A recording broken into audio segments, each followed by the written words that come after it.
They smile, they praise, they support, but beneath the velvet is a blade, waiting for one rash reaction. You felt it before. The sting when someone you trusted twists your words. The slow regret when kindness reveals itself as leverage. The confusion that doesn't feel like betrayal, but like doubting your own footing. That is the true face of manipulation. It doesn't storm the gates. It seeps in quietly. It makes you question yourself before you ever question them. The Stoics were blunt about this. If you don't define your values, someone else will assign your worth. And once you hand that over, you've already surrendered the battle. This isn't about spotting every manipulator in the crowd. It's about reclaiming the only battlefield that matters, your mind. Because when you master your response, when you anchor yourself in clarity, no mask, no tactic, no whisper can control you without your consent. Clarity is not a slogan. It's a shield. It's the discipline that makes you untouchable. It's the foundation for every other move of power. If clarity is your path, then walk with us. Step off the stage they built for you. Step into the ground you've built for yourself. And from that ground, rule. Number 1, see and pretend not to. They think you're blind. They think their charm hides the claws. But you see. You always see. Still, you don't strike. Not yet. Because the first move belongs to the desperate, the reckless. And you are neither. Predators feed on reaction. They poke. They prod. They test. Every flicker in your eyes, every shift in your voice, they measure. They calibrate. They plan. So you give them nothing, not a word, not a twitch. You starve their hunt. You let their hunger turn inward until it corrodes their composure. And here's the paradox. When people believe you aren't tracking them, they relax. They grow careless. Their masks slip. Their tongues loosen. Their patterns harden. And in that carelessness, they spill the truth. They hand you the map to their own ruin. This is not weakness. This is patience, forged into a weapon. This is reconnaissance. Every withheld reaction becomes leverage. Every heartbeat of silence becomes rope they tighten around their own neck. You're not ignoring the threat. You're sharpening the blade. You're mapping the battlefield. You're waiting for the kill shot. See everything. Signal nothing. Because when you finally move, it won't be clumsy defense. It will be precision. It will be domination. It will be conquest. The moment where your control of yourself becomes absolute control over them. Number 2, let their words die in silence. They mistake noise for truth. They think volume can make a lie breathe. They fling accusations like torches, desperate for a crowd to ignite. So do nothing. Silence devours their script. Words need a pulse to live. Your pulse is the audience. Deny it. Starve their fire. Let their sentences hang, unfinished, thin, absurd. Watch the confident cadence fracture into hedges and repeats. Watch bravado collapse into babble. This is deliberate quiet, not cowardice. It is a boundary carved in air. I heard you. I will not enter your theater. When you hold the silence, their performance decays. Their accusations lose rhythm. Their power withers. Doubt creeps in like rot. Calm is not the absence of force. It is force compressed into a single, immovable point. The quieter you are, the louder their uncertainty grows. They scramble to fill the void you've made. They claw at the silence with excuses, contradictions, and fear. Use silence as refusal. Use silence as grammar. It tells the room what matters and what dies in the air. It warns manipulators. Your presence is not bait. Your attention is not prey. Hold silence like a shield. Breathe slower than they speak. Let them choke on their own echoes. And when you finally break it, if you break it, speak with the weight of judgment, not the tremor of defense. One measured sentence will cut through noise like a blade, shattering their rhythm, owning the moment. Let their words die where they fall. And in the vacuum you've created, truth has room to reveal itself, and you, unmoved, unprovoked, stand as the one who controls not only the silence, but the entire room. Hey guys, we're Strategy, based in Abu Dhabi. We use AI tools to make these concepts come to life, but it's our amazing team who goes deep, breaking down powerful philosophical ideas and showing how they really apply in everyday life. We hope you enjoyed today's content. Number 3. Own the frame, not the argument. They will try to shove you into a role you never chose.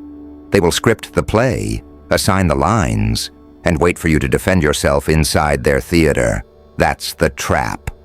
The reflex is to set the record straight, to argue, to explain. But the moment you argue inside their frame, you've already lost, because you accepted their stage. Step off it, refuse the audition, burn the script they wrote for you. Your power doesn't come from rebuttals.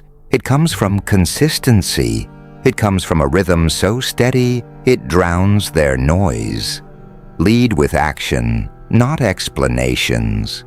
Do the work again and again until the pattern speaks louder than rumor. Integrity isn't a speech, it's a drumbeat. It's repetition of what you are, until even the whispers collapse under the weight of results. When you stop begging to be understood, misunderstanding suffocates. When you stop auditioning for clarity, rumor runs out of air. When you stop reacting, their stage goes dark. Own the frame by refusing to be dragged into theirs. Make your silence, your results, your unbending pattern the new ground. Force them to stand on it. And the only ones still shouting inside the old frame will look like fools screaming into an empty room, while you, wordless and steady, own the entire theater. Number 4. Disrupt the circle. Quietly. They never act alone.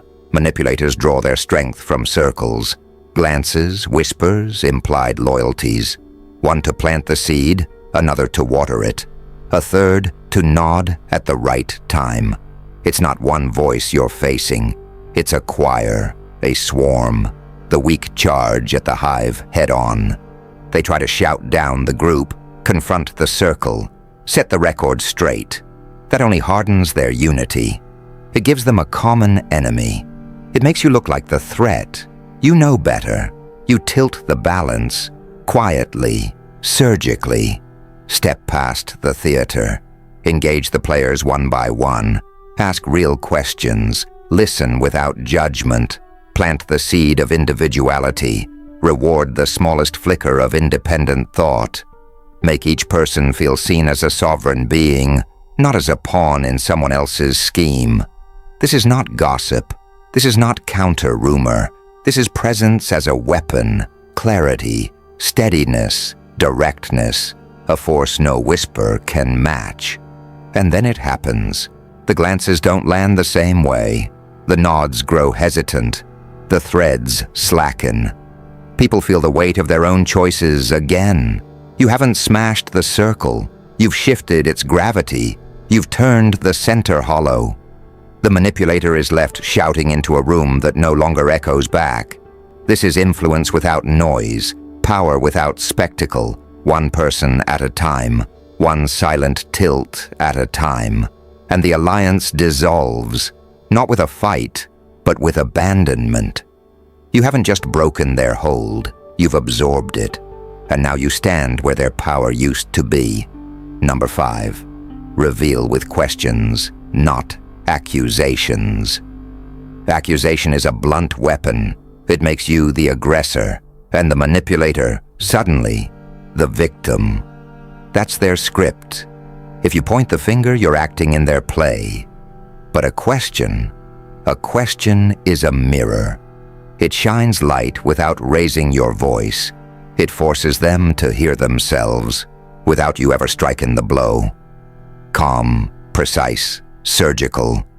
Didn't you say the opposite last week? No heat, no theater, just daylight. Just their own words turned back at them like a blade. Questions dismantle without spectacle. They leave no hooks to grab, no drama to exploit. Because when you accuse, they fight you. When you question, they fight themselves. People rarely change when attacked. But when they collide with their own contradictions, when their mask slams into their memory, that's when the unraveling begins. You don't win by shouting them down. You win by letting silence and questions do the cutting. One calm incision at a time. Each question, a scalpel. Each silence, a trap. Until the mask isn't just cracked, it's gone.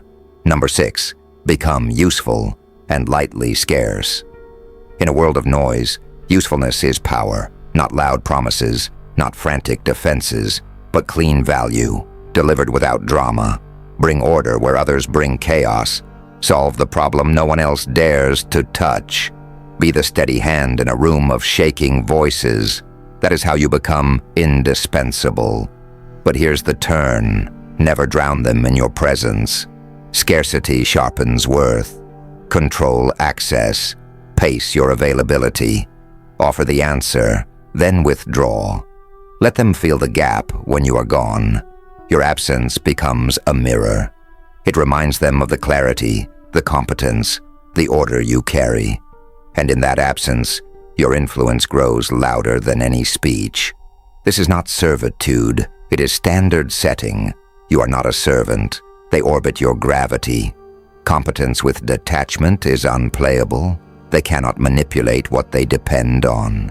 They cannot cheapen what they cannot always reach. Be useful, be scarce, and watch how quickly the board tilts in your favor. You are no longer just the solution. You are the center of necessity, and necessity rules everything. Number 7, mirror their energy without absorbing it. A mirror does not react. It does not absorb. It reflects. That is your posture, unmoved tone, unblinking eyes, crisp, surgical questions. No sarcasm to feed them, no spikes to clash against, only reflection, clear, cold, undeniable. With no friction, their theatrics stand naked. The shouting sounds shrill, the gestures look desperate, the act exposes itself. And here's the beauty. Without resistance, they scramble to fill the void. They over-explain, they contradict, they collapse under the weight of their own performance. Your silence is the frame. Your calm is the pressure. The louder they grow, the thinner the mask becomes. You don't absorb their energy. You don't fight them head-on. You simply reflect until the truth drags itself into daylight, and they unravel without you ever lifting a hand. Number 8, kill the pattern with stillness.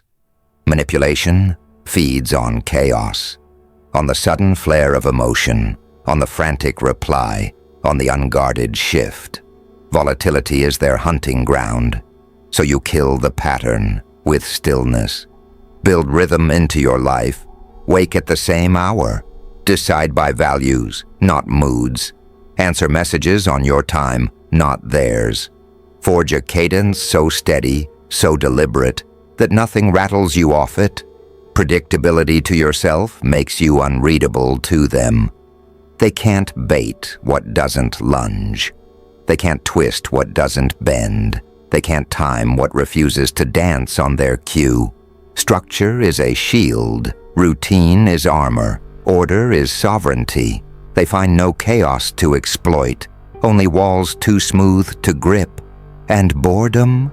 Boredom is freedom. When drama knocks and finds no reaction, it withers. It starves. It hunts elsewhere. Stillness is not stagnation. It is command. It is the refusal to dance to another's rhythm. You move only when you decide. You strike only when it serves you. Kill the pattern. Starve the volatility. And you'll never again be a puppet in someone else's play. You'll be the one holding the strings. Number 9. Build a fortress, not a cage. Even the strongest collapse when the room is weak. Power leaks through the cracks of a toxic circle. Whispers corrode. Theatrics distort. Ambiguity chokes. So you build carefully. You build a fortress, never a cage. Curate your environment as a sovereign guards their walls. Choose allies who can hold truth without theatrics. People who cut through tension instead of dressing it in disguise. Voices that deal not in innuendo, but in clarity. Because honesty is oxygen. It clears the air. It sharpens the mind. It steadies the will. Ambiguity is poison, slow, invisible, relentless. The wrong circle will bleed you dry long before an enemy ever arrives. This is not isolation. This is architecture. A fortress protects. A cage suffocates. The difference is who you let inside. Choose the air you breathe, because strength is never solitary. It multiplies, or it rots, through the walls around you. The wise do not just guard their mind, they guard their ground, and in guarding it, they rule it. Number 10, give rope, then wait. The urge to expose is emotional. It feels righteous. It feels urgent. But urgency is a trap. Premature exposure hardens the mask. It gifts the liar more time, more sympathy, more room to maneuver. So don't rip it off. Give rope, then wait. Let the performance run unchecked. Overconfidence breeds carelessness. Carelessness breeds cracks. One slip becomes a pattern. One pattern becomes consensus. And consensus delivers the judgment no argument ever could. Your role is patience incarnate. Step back. Hold the silence. Let the stage burn itself down. The louder they act, the thinner the disguise becomes. The thinner the disguise, the more the truth bleeds through. Timing beats proof. Because when the moment arrives, you won't need to shout. You won't need to argue. You'll only need to point. And the room will already see. You didn't expose them. They exposed themselves. You simply waited long enough to make it undeniable. Number 11. Redirect instead of defend. Accusations are bait. They're not built to prove anything. They're built to drag you into a maze of implication. Every defense pulls you deeper into their walls until you're lost in their design. So don't defend. Redirect. One calm question cuts straighter than 10 frantic explanations. What makes you think that? No spike, no sarcasm, just precision. Because manipulation thrives in vagueness, but it stumbles under detail. Force them into specifics, and the shadows dissolve. Half-truths shrink when pinned to daylight. Rumors fracture when pressed for evidence. And then, wait. Do not rescue them from the silence. Do not cushion the weight of their own words. Let the pause stretch until it becomes unbearable. Let them squirm in the echo of what they cannot prove. In that stillness, the line is drawn. The air splits clean, and everyone watching can see it. Who stands on truth, and who hides behind smoke. Number 12. Be tactically unavailable manipulators thrive on urgency. Manufactured, exaggerated, relentless. They hammer at your door with fire in their eyes, demanding you sprint to put out flames they lit themselves. Stop running. Be tactically unavailable. Delay what is not urgent. Decline their manufactured crises. Refuse to live as a servant of alarms. Boundaries are not walls. They are filters. They separate signal from noise, connection from control. And here's the truth. When you slow the pace, the masks rip loose. Those who sought control bristle at your delay. Those who sought connection respect it. Strategic gaps expose intent. Your time is not an open tap.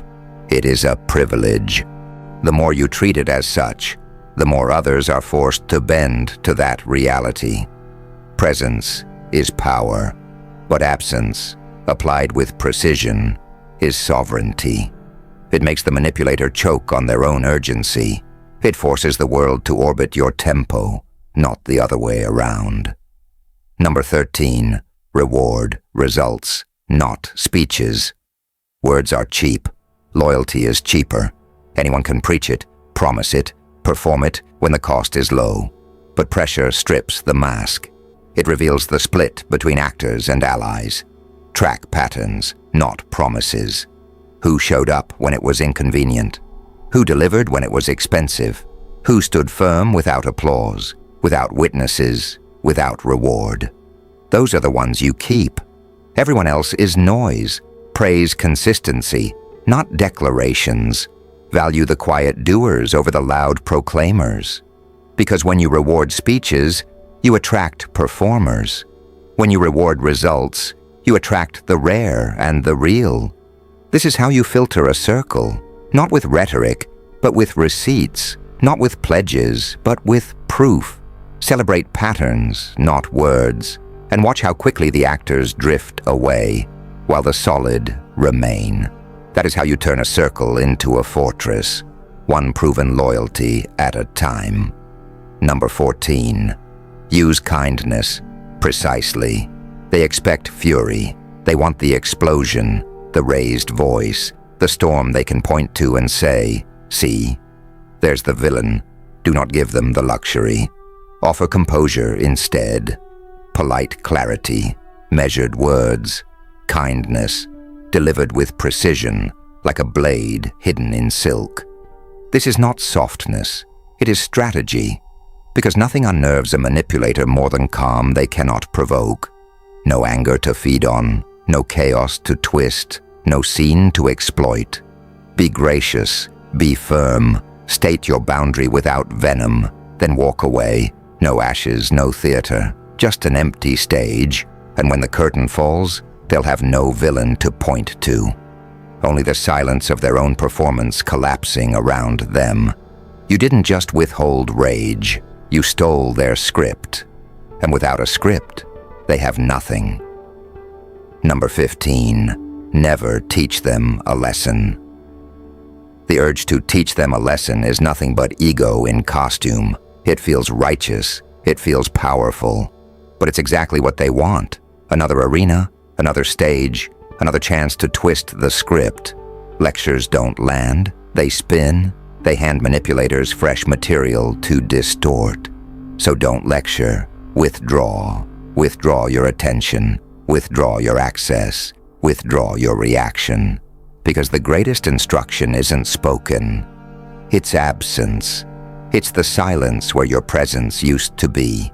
It's the locked door they no longer have the key to. Growth doesn't announce itself. It exits.